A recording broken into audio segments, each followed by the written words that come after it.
So welcome back to the channel. I'm Sunny and this is my 2022 desk setup.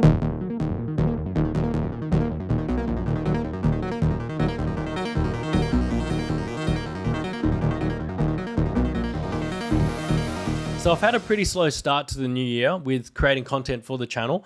I just got back from leave probably 2 weeks ago where I went up north to somewhere around Lake Macquarie and me and the boys got a houseboat. So we got off the grid for a few nights, which was awesome. And then I went down to Canberra and attended a wedding. And then I came back to Victoria and it turns out I got coronavirus from somewhere. Potentially the wedding, the flights, the hotel, who knows? So I've been recovering for the past week. I just had mild symptoms, but last week was probably where I was most mild. So I just had a headache, lethargic, and I've got a cough.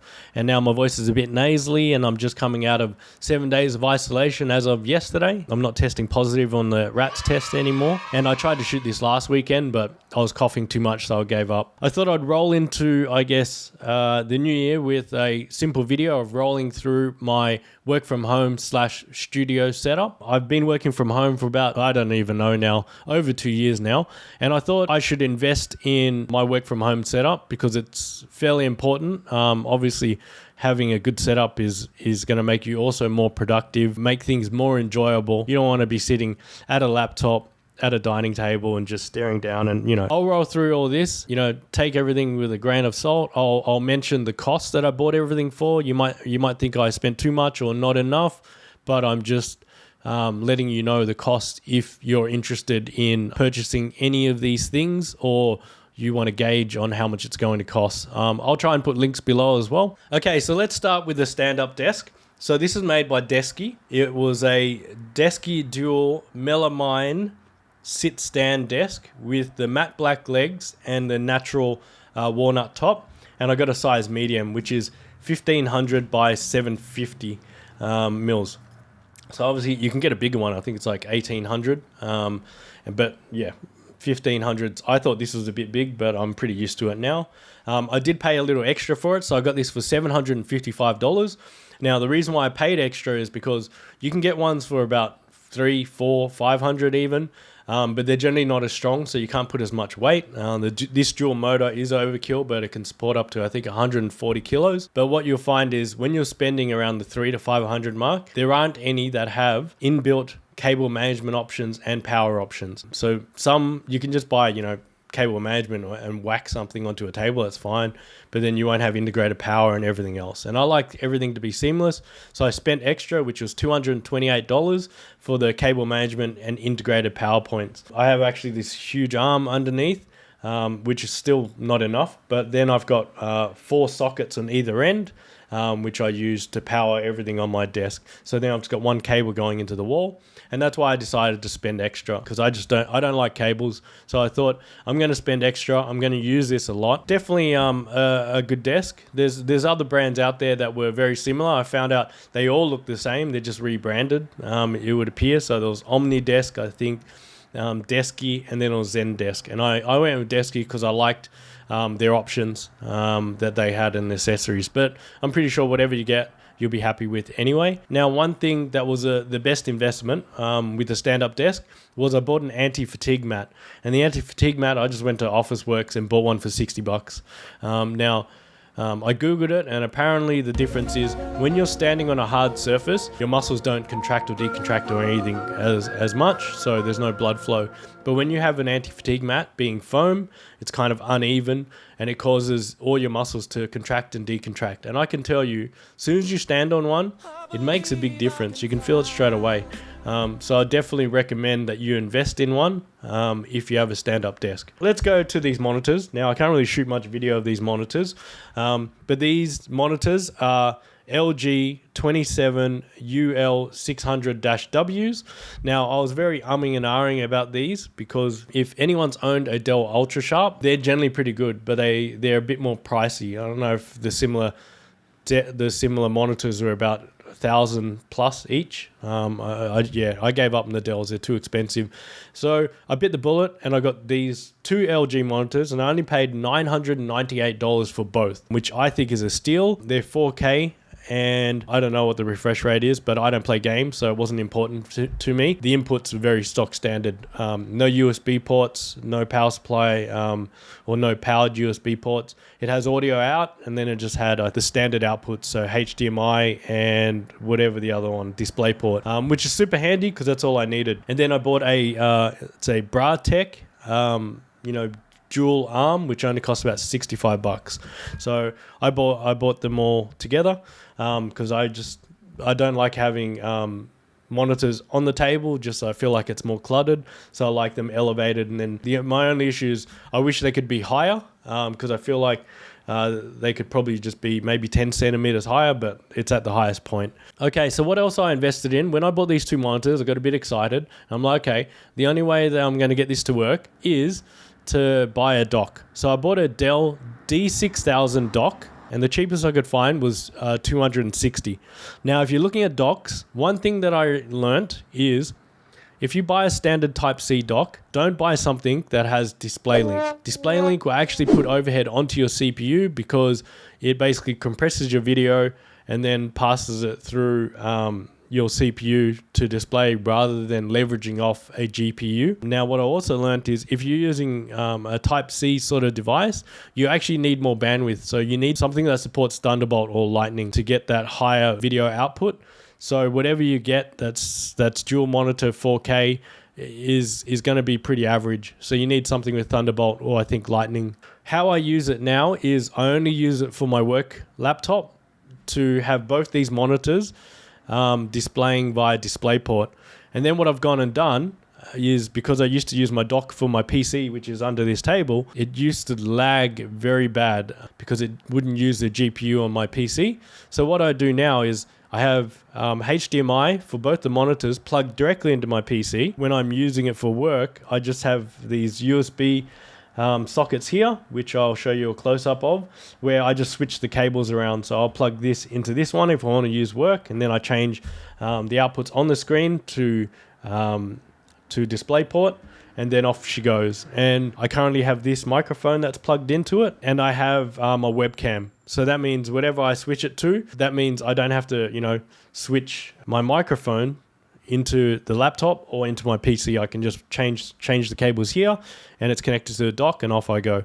So that's how I use it. So it works for what I need because I don't do anything really strenuous at work. But I mean, we're doing video calls and everything now, and my computer struggles, but that's, I think, all the security agents. So let's not go down that path. So my latest addition is this Godox ES45 eSport LED light, which I got for $220.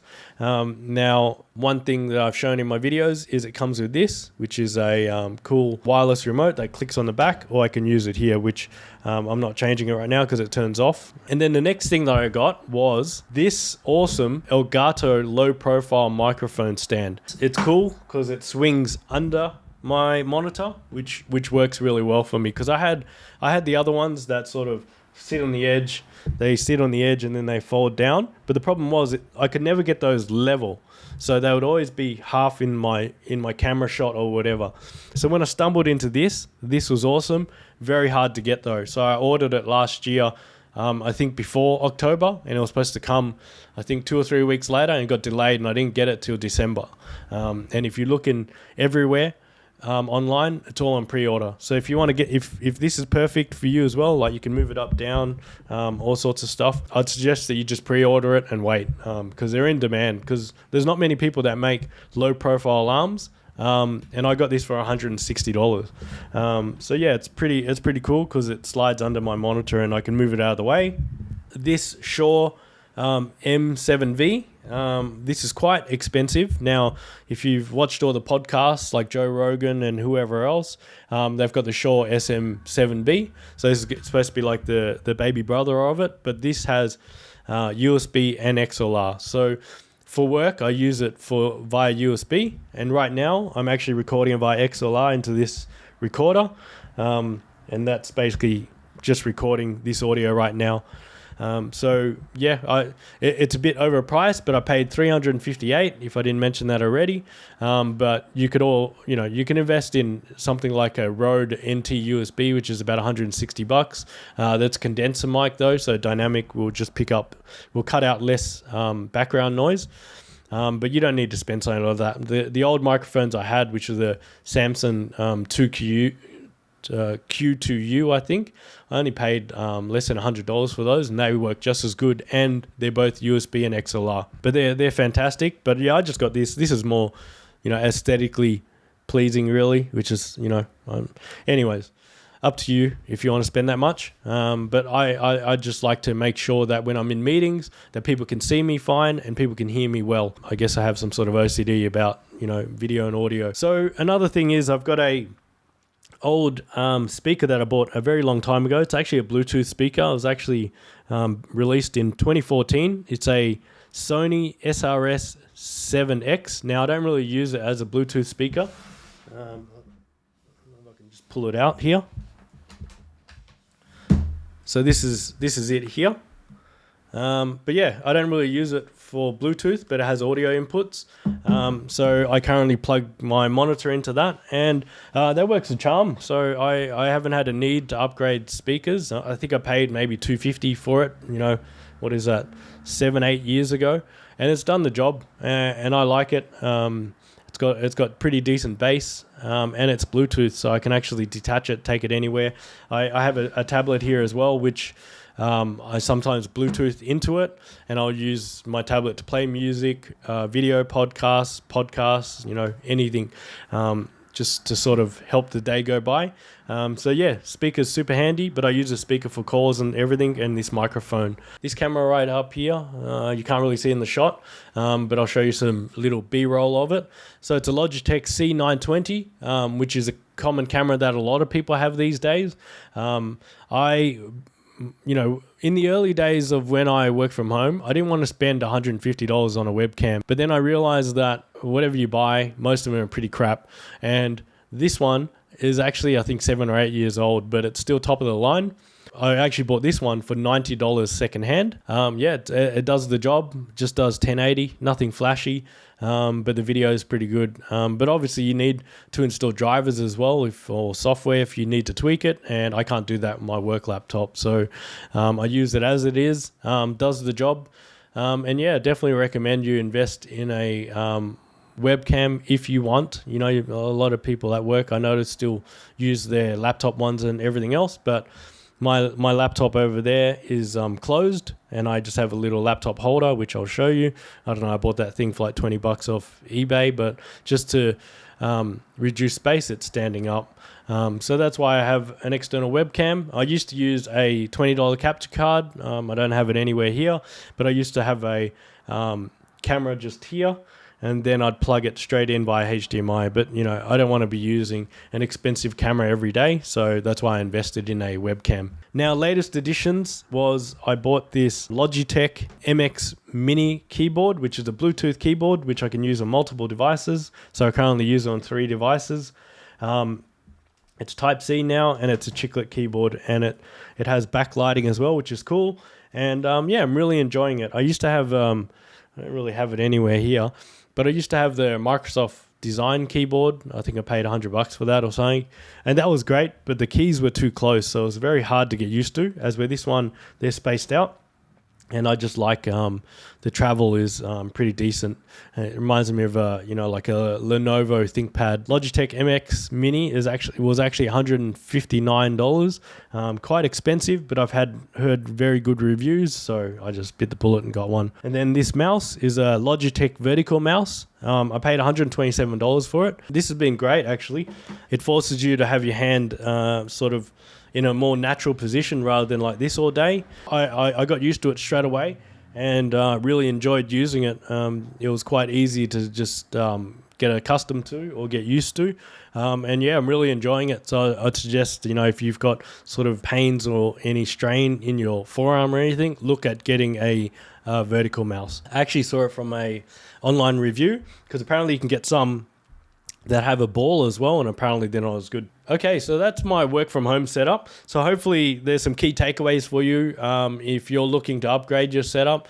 I'm not really going to talk about this chair. It's a $20 Kmart chair, but it's probably going to be my next investment. I've read some good things or seen good reviews about I think it's Harman Miller or something, but I'm not paying $1,000 for a chair. So if you've got a decent chair, it's not $1,000.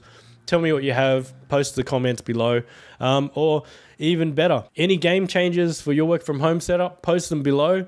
There might be other people that are interested, but I'm definitely interested because I always want to improve this little setup. And yeah, hopefully this video has given you some insight or some ideas on how you can improve your own studio or work from home setup. And yeah, so that's it. Okay, so videos to come. So I'm working on how I became a cloud engineer, which will be just a video about rolling through my experience and the things I've learned along the way, which might be useful for people that want to get in the industry or people that are in the industry or people that want to become a cloud engineer. So I'll just roll through my natural progression and my experience. I'm also working on a monitoring as code video. So I'll roll through Azure Monitor, the types of alerts that you can create, the type of data that you can get, and then I'll roll through how you can actually do it through code as well, Terraform code to be specific. And yeah, so they're the two key ones. So stay tuned. More videos to come, and I'm signing out. See ya.